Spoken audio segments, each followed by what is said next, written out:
Você não é o cara que mudou um pouquinho o discurso por causa que agora não pode falar tal coisa? É claro que eu sou inteligente o bastante para saber que a gente vive numa censura jurídica no país. Sim. Então você tem que tomar cuidado, né? Você tem que tomar cuidado com o que você fala, porque tem gente por aí no Poder Judiciário, e é claro que não é todo mundo, mas tem gente no Poder Judiciário que quer acabar com o trabalho de pessoas com que eles não concordam. Certo? Verdade. Assim como não só no Poder Judiciário, em áreas, todas as áreas profissionais, gente que pode te denunciar para destruir você. Porque você pode destruir a vida de uma pessoa não com a intenção de condená-la, de fato, mas com a intenção que ela tenha que contratar um advogado e gastar 500 pau. E acaba com a sua vida. Destrói ela. Certo? Então eu sei muito bem que hoje existem frases que você não pode falar, não porque as pessoas vão te cancelar, mas porque pode ter alguém com muito poder no Poder Judiciário que resolva ferrar você. É claro que isso não é todo mundo. Não é o Poder Judiciário todo, certo? Nunca é. E ainda não é a maioria, porque se for a maioria, acabou o pensamento público. Entendeu? Acabou o pensamento público. Mas então, o politicamente correto hoje é o juridicamente correto, não é mais politicamente correto. Sim. Mas isso não fez com que eu deixasse de falar e pensar e escrever o que eu penso.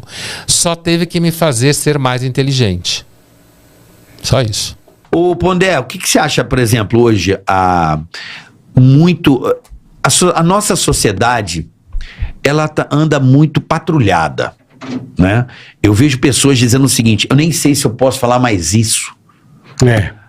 Por que há esse controle hoje com as palavras, pelo dizer, a pessoa ser sincera, dizer o que pensa, em todos os sentidos, dependendo do que você diga, você é um radical, você é um provocador do discurso de ódio. E ser sincero nesse mundo hoje em dia pode custar seu emprego, seu patrocínio. Custando a sua vida. Pode. Você pode estar preso agora, nesse exato momento. Não tem a menor dúvida. Por dizer o que pensa. Como é que vamos resolver essa questão? Você vê alguma coisa? É um ciclo? Como é que é isso aí? Olha... O que você acredita? A única possível saída disso é se o capital, o mercado, parar de investir nisso. Entendo. Dá claro. gás. Dá gás investindo. Na propaganda e cultura, né? Botando as empresas para alimentar esse tipo de coisa. É o compliance que tem nas empresas, vão ficar investindo nesse tipo de coisa. Eu não vejo no horizonte isso acontecendo ainda.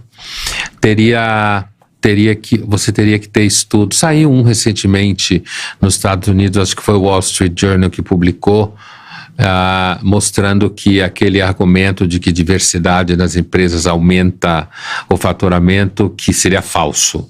Não é que diminui, mas não há indício nenhum de que a empresa fique mais rica, como se falou alguns anos atrás. O Instituto McKinsey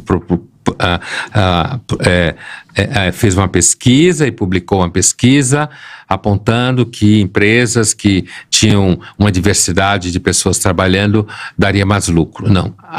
Nesse momento agora parece que não há nada que prove que dê lucro, nem nada que prove que tire lucro. Ou seja, fica meio que na mesma, né? Agora, ao mesmo tempo é muito difícil, porque cada vez mais você tem mais jovem trabalhando nas empresas. E os jovens vêm da faculdade, da escola, completamente contaminado com essa ideia de controle de gestos, de palavra. Depois, essa esquerda, que isso é da esquerda americana, é uma esquerda que foi derrotada no plano militar e econômico, com a derrocada da União Soviética, com a destruição do socialismo chinês, só sobrou o Partido Comunista autoritário, mas o socialismo foi muito pro saco. Ou seja, a opção socialista foi pro saco, e a esquerda parou de querer destruir o capitalismo, porque viu que não ia conseguir. Aí resolveu discutir plumas e paetês, entendeu? Resolveu transportar o debate de esquerda para o âmbito da cultura. e do comportamento, que é o que os americanos fizeram, a esquerda americana fez. E, ao mesmo tempo, você teve um fluxo muito grande de mulheres feministas entrando nas universidades e nas redações, e a diferença de homens quando são autoritários, eles o são de forma geométrica, quer dizer, quadrado, reto, né? Abarca um grupo grande de pessoas a partir de regras muito claras que podem ser opressivas. As mulheres, quando são autoritárias, são de forma finesse. No detalhe, na palavra, no jeito, no gesto. E esse controle do politicamente correto não é o controle do sargentão. Tá. Que vai lá e mete a mão na cara, ô seu babaca, não. É o controle daquela líder de departamento que olha o jeito que você senta na mesa, como você pega no garfo, que palavra que você usa. Não use essa palavra, menino, entendeu? Então é um tipo de controle típico da esquerda feminista americana. E como a esquerda não tem muito mais o que fazer, pelo menos até agora, então ela ficou em cima dessas pautas culturais de comportamento, e isso aqui no Brasil, por exemplo, não só no Brasil, mas entre nós, o politicamente correto virou juridicamente correto, como você disse, dependendo do que você falar, você é preso. Com certeza. Você perde o patrocínio, você perde o emprego. Você é cancelado. Cancelado no sentido jurídico, né? Nós estamos, Pondé, numa ditadura do judiciário. Eu acho que a expressão é um tanto exagerada. Pesada. Eu acho que é um tanto exagerada. A gente não está numa ditadura do judiciário. A gente não está numa ditadura. O que não significa que não exista certos processos que se caracterizam por ser uma espécie de censura do judiciário. Não a ditadura, mas você tem censura de conteúdos que vem do judiciário.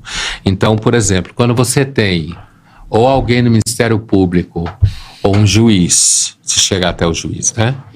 Analisando frases que você escreveu ou que você falou num audiovisual, analisando frases para ver se você será punido por aquilo, se você vai ter que pagar uma indenização de não sei quantos R$1.000, ou até ser preso, sei lá, aí você tem uma censura do judiciário. Agora, não acho que isso chega a caracterizar uma ditadura do judiciário. Não, eu vou dar um exemplo. Muito me incomoda, né? Muito me incomoda, assim, assustadoramente me incomoda, juízes da Suprema Corte do Brasil sugerir leis. É como se fosse um árbitro de futebol dizendo como o Corinthians tem que jogar. Vamos mudar. Não, peraí, porra, eu tenho que apitar o jogo dentro da regra do futebol. Não Minha função aqui é falta, regra, não né? falta, impedimento ou não impedimento, né? Dentro da regra. Porque tem um legislativo que me parece hoje que não manda mais.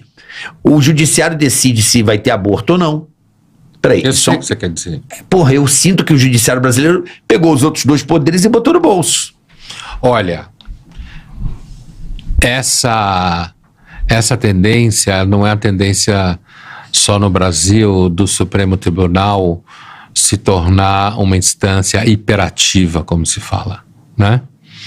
Agora mesmo, recentemente, ontem, nos Estados Unidos, uma juíza conservadora arquivou um dos processos contra Trump. Do Trump, né? Dos documentos que ele tinha em casa. Dos documentos, é isso mesmo. Eu vi. Então, uma tendência ao hiperativismo jurídico, como se fala do Supremo Tribunal, por exemplo, em Israel existe a mesma coisa, né? Na França também há queixas disso daí. Há queixas. Né? Então, no Brasil, claramente. Não, o Brasil está explicitamente, podemos dizer assim. É quase pornográfico. Você viu o Barroso falar outro dia, não quero, não acho isso legal. Peraí, você não tem o que dar opinião, irmão. Então, existem causas sociais, sociológicas, melhor dizendo, que assim, o poder legislativo ele é lento. É desorganizado. Desorganizado, lento e muitas vezes corrupto, como no caso do Muitas Brasil, em vezes grande não. parte. Grande- É que eu quis ser educado. Você não tá. Tá bom. Sem Você ser é educado. Você é né? ponderado. Ponderado, É, né? pondé, Como por isso diz que o seu nome nome. é pondé. Por isso que o nome é ponderado, pondé. Então, o legislativo ele é complicado, ele é atravessado por interesses, ele abre brechas para grupos econômicos que de alguma forma devem ajudá-los a pagar os boletos de viagens ao exterior e coisas assim, todo mundo sabe disso. Mas afora isso, o legislativo ele é normalmente lento, porque como ele tem grupos distintos, ele tem posições distintas internas, ele tem todos os jogos de interesse que o atravessam, então eles são muito mais lentos nas decisões e representam a população. Malo e malo, mas representa os caras que votaram naqueles caras que estão lá. Nós queremos que aquele cara Como me nós- represente das minhas ideias. Nós escolhemos aquele cara porque acha que aquele cara está parecido com o que a gente pensa e Pensa. tal. E isso significa que o legislativo ele é uma caixa de ressonância da enorme diversidade que existe dentro da população. Então ele é mais confuso, mesmo que não tenha corrupção, eu quero dizer. Sim, sim. Ele é lento, confuso, vai e volta. Atrapalhado. Ele tem que fazer negociação entre ele, bom, atrapalhado. Os Supremos, eles normalmente é um poder enxuto, claro, né? Não um poder, mas é uma corte Não eleito, enxuta. não eleito. Não é representante da população, porque não é eleito. Sim. Né? Não é representante. Não faz lei, analisa o caráter constitucional daquela lei específica que lhe for apresentada. Vale a pena lembrar que um dos maiores litigantes que levam causas ao STF desde os anos 90 no Brasil é o legislativo, tá? São deputados que perdem no voto Exatamente. ali durante a plenária e fala, não, isso aqui não pode valer. Exatamente Eu não isso. aceito. São justamente eles que perderam na Assembleia Isso. e correm para o STF para ver se o STF atrapalha Isso virou. a decisão. Desde 92. O Brasil está operando muito Desde assim, 92? Crescendo, Caramba. crescendo. Bom, o Supremo normalmente ele é formado de pessoas que vêm da elite econômica, da elite de formação acadêmica, né? Enquanto que o Legislativo tem todo tipo de gente, inclusive gente quase analfabeta. Eu conheço um lá. Certo? Então. Que não sabe nem ler, né? Eu conheço um aqui. Então, os Supremos, eles têm uma tendência, muitas vezes, a ter posições mais rápidas e claras sobre problemas. Justamente porque ele é enxuto, porque as pessoas são bem formadas. Facilita. A maioria esmagadora, se não todo mundo, vem de elite, né? De alguma elite, no mínimo, de classe média alta do país. E isso faz com que o Supremo ele acabe mais facilmente, no caso do Brasil especificamente, a se identificar com pautas liberais e progressistas, né? Então isso faz com que o Supremo resolva situações mais rapidamente e mais identificada com aquelas pessoas que fazem opinião. Intelectual, artista, jornalista, professor universitário, muitos advogados. Um clã. É um Uma clã de turminha. elite, né? É a mesma rapaziada que se frequenta, né? Que frequenta os Se mesmos frequentam. restaurantes, bar, Shows, eles se frequentam. Então, é claro que isso acaba fazendo com que o Supremo tenha uma espécie de blindagem por parte da inteligência pública, que na sua maior parte concorda com as pautas que o Supremo tem no país. Agora, isso não significa que o Supremo não atravesse o samba e, às vezes, não pareça que estão tomando decisões que parece que estão criando leis. Pô, cara, o Alexandre mandou pro Congresso uma proposta de lei para censurar a internet. Eu nunca vi um juiz mandar um projeto de lei e falar, vota aí. Essa é a minha proposta. Peraí. O Brasil realmente chutou o balde. A confusão, né? Tipo o juiz fala assim, bota o Fernandinho na esquerda. A marca do pênalti não vai ser mais aqui, vai ser no escanteio. Tira daí, eu quero. Não, Essa é a analogia mesmo. Eu acho meio estranho, porque... Escanteio vai ser gol. Isso, exatamente. Se fizer gol... Escanteio vai ser gol. Nós decidimos vamos mudar aqui, a regra. como árbitros, Isso. que agora se o cara fizer escanteio vai valer gol. 2. 2 gols. 2 gols se for olímpico. Então, nós decidimos isso. É, isso aí. Não teve um congresso da FIFA com todos os seus representantes para decidir. Não, nós resolvemos... Esse é a contradição grande da relação entre qualquer Supremo e qualquer Legislativo. É claro que eles vão dizer, não, isso é uma análise constitucional técnica, né? Mas a verdade é que nós temos a sensação no Brasil que o Supremo está um pouco hiperativo mesmo. Um pouco para ser educado. Você acha que o Brasil tem jeito? Olha, não dá para dar uma resposta definitiva a essa pergunta, porque a história não acabou. Do Brasil, no caso, nenhuma história acabou. Acabou a de Roma, mas o Brasil não acabou.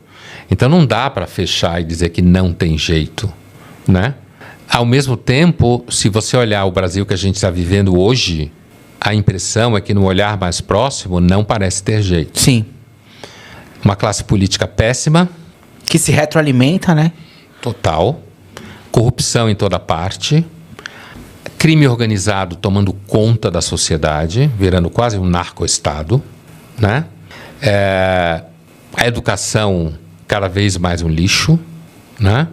E todos os problemas do mundo contemporâneo, redes sociais, dificuldade de relacionamento, outra história, mas aqui também existe. Fome. Miséria, fome. Então, olhando proximamente, a impressão é que não tem jeito. Não tem jeito nesse sentido da estrutura social. Que, de fato, aparentemente, quem viu o Brasil antes, como eu, tem a clara sensação de que piorou. É claro, mas eu sou alguém de uma classe social privilegiada. Sim. Né? Mas a impressão que dá é que piorou. As relações na rua, no trânsito, mas tem muito mais gente na rua e muito mais gente no trânsito. Né? Sim. Mas a sensação imediata, ingênua, é de que piorou. Né? É claro que é melhor hoje que a democracia do que quando era ditadura, mas eu era criança, adolescente. Né? Eu digo num período de chumbo, como se fala nos anos de chumbo. Agora não dá para fechar que não tem jeito. O problema de achar que o Brasil não tem jeito é que isso faz com que muitos jovens brasileiros queiram ir embora. É muito negativo, né? Isso é muito negativo. Mas olhando proximamente, é muito difícil encontrar saída nesse momento. A classe política é muito ruim. Sim. A gente precisaria se livrar, para dar nome aos bois, dos bolsonaristas e dos petistas, para começar a pensar em alguma coisa, politicamente falando. Precisaria ter alguém bem intencionado de fato, que é muito difícil, né? Precisaria ter alguém que pelo menos não circulasse dentro desses 2 grupos, que são completamente viciados. Totalmente viciados, né? Alguma, não um santo ou uma santa, mas alguém que pelo menos não tivesse rabo preso com isso daí. Entendi. Que é muito difícil, né? Ainda é, mas talvez apareça.